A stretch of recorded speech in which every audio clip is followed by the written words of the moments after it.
Recorded Books presents The Secrets of Emberwild by Stephenia H. Mcgee, narrated by Barbara Mcculloh. Chapter 1.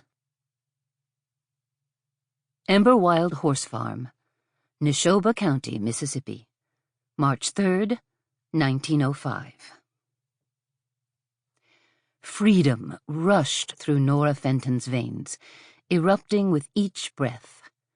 Invisible shackles didn't bind out here. Her independence always came at a price. Nora leaned forward in the saddle. The wind slipped through her hair and snatched it from its pins, letting the honey-brown tresses fly out behind her. Hoofbeats pounded in rhythm with her heart. The colt's exuberance for the open terrain would soon have to be contained once more, and their ride brought to an end. Wild abandon never lasted long, and Arrow's reckless gallop could snatch life away from the both of them without warning. Caution demanded she draw back on the reins. Not yet. Freedom tasted far too sweet. It broke through the cloud of oppression and the pall of death that had made the delicate balance of her household all the more unstable these past months. She would pay for the reprieve, and it would be worth it. Nora took in one last look at the morning sky, painted brilliant pink, then laid her left rein across Arrow's neck, asking him to make the turn toward home. He pinned his ears in displeasure and lowered his head, resisting her attempt at control. He lengthened his stride until they nearly soared above the ground. Apparently the neck-reining lesson hadn't lasted past the corral.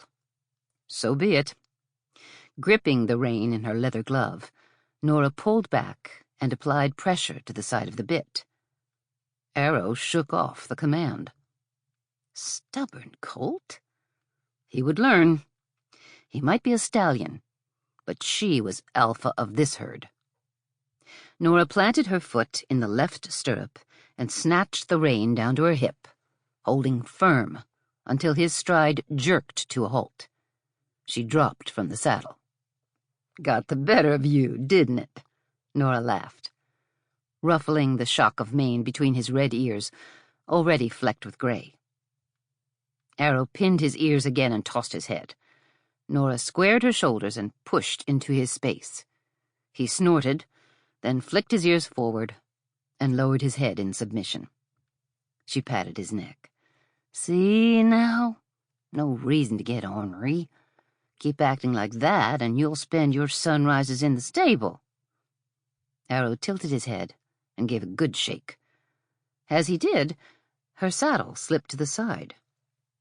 Nora reached for the girth, only to find the leather on the right side splitting.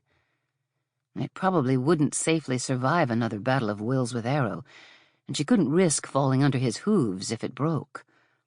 Roger would likely use this as a mark against her competence.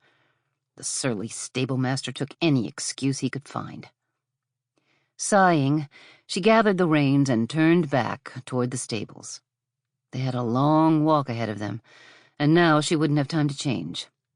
The best she could hope for was to deliver Father's tray before he woke. Nora strode through the new stalks of Bermuda grass, bright green from the spring sun. If the weather held this year, they'd have plenty to sell after they stocked their herd for the winter. Arrow snorted and pranced. The stallion, 2 years old last month, was as high-strung as he was beautiful, and brimmed with potential. A few more weeks of training, and he'd be ready for his first qualifying race, just in time for the fair. She hoped. If only she could work with him longer each day.